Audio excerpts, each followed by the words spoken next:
বিয়ে হওয়া সত্ত্বেও পড়াশোনার জন্য স্বামীর থেকে দূরে থাকতে হচ্ছে, এদিকে টিচাররা অ্যাটেন্ডেন্সের মার্কস দেন না, এটা কি গুনাহ হচ্ছে? আমার জন্য কোনটা বেশি জরুরি, পড়াশোনা নাকি সংসার? আমাদের এই বোন উভয় সমস্যায় পড়েছেন।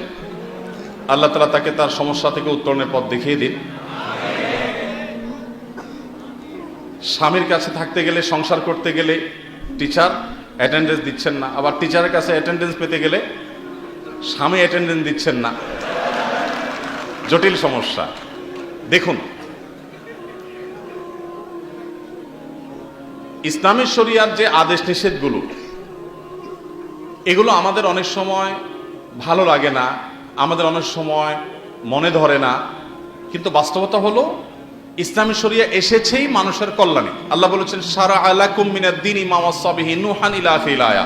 আল্লাহ যে শরীয়ত দিয়েছেন এটা লাকুম, মুফাসসিররা বলেছেন লাকুম আই লিইনতিফাইকুম, তোমাদের উপকারের জন্যই আল্লাহ শরীয়ত দিয়েছেন। অতএব শরীয়তের কোনো বিধান আমার বুঝে না আসলেও বুঝতে হবে যে এটা তিতা ঔষধের মতো, আমার জন্য কল্যাণকর।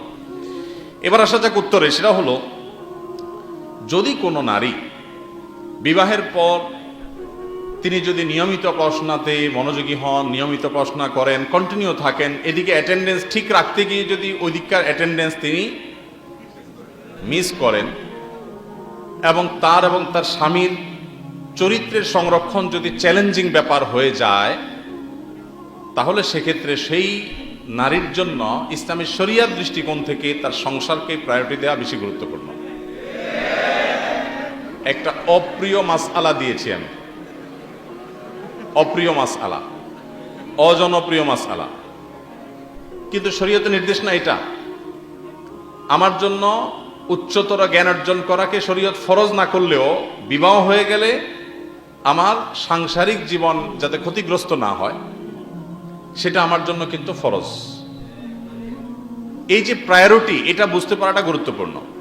কিন্তু এর মানে কিন্তু এটা না যে আমি বলছি যে একজন নারী তিনি ইসলামী জ্ঞান অর্জন করবেন বা জাগতিক জ্ঞান অর্জন করবেন, আমি সেটা বলছি না। আমি বলছি আপনি যখন দুই নৌকা পা দিয়ে দিয়েছেন, আপনাকে যে কোনো একটা নির্বাচন যদি করতে হয় তাহলে অবশ্যই আপনি সংসারের নৌকা ছেড়ে অন্য নৌকা আপনি উঠতে পারেন না।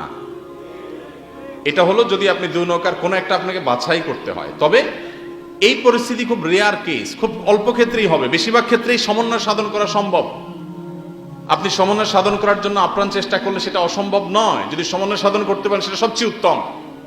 যে আপনি যদি পর্দা প্রশিদের সাথে আপনার জ্ঞান অর্জনকেও ঠিক রাখলেন, সংসারকেও ঠিক রাখতে পারলেন, তাহলে সেটা হবে সবচেয়ে উত্তম। এবং সেটা চেষ্টা করলে খুব বেশি কঠিন কোনো বিষয় নয়, ব্যালেন্স করা অনেকখানি সম্ভব হতে পারে।